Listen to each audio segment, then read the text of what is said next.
சென்னை அம்பத்தூரில் குடும்ப பிரச்சனையை தீர்த்து வைப்பதாக கூறி வீட்டில் சிறப்பு பூஜை நடத்திய பூசாரி நூதன முறையில் நகைகளை கொள்ளையடித்துள்ளார்.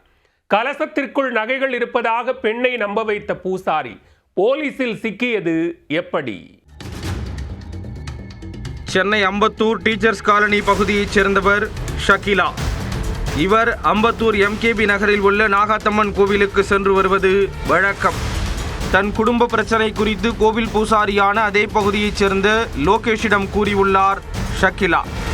பரிகாரம் செய்தால் குடும்பத்தில் உள்ள குழப்பங்கள் தீரும் என லோகேஷ் கூறியதை நம்பி கடந்த ஜூன் மாதம் வீட்டில் பூஜைக்கு ஏற்பாடு செய்துள்ளார். அப்போது லோகேஷ் திருஷ்டி கழிப்பதாக கூறி பூஜையில் வைத்திருந்த கலசத்தில் ஷகிலா அணிந்திருந்த நகைகளை கழற்றி போட கூறியுள்ளார்.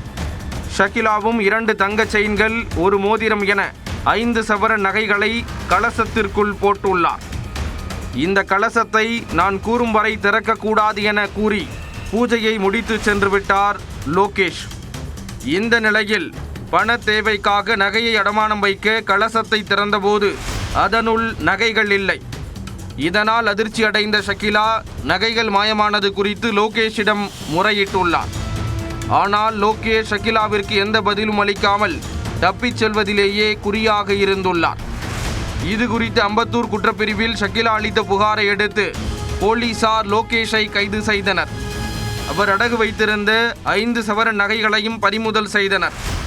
லோகேஷை அம்பத்தூர் நீதிமன்றத்தில் ஆஜர்படுத்தி புழல் சிறையில் அடைத்தனர்.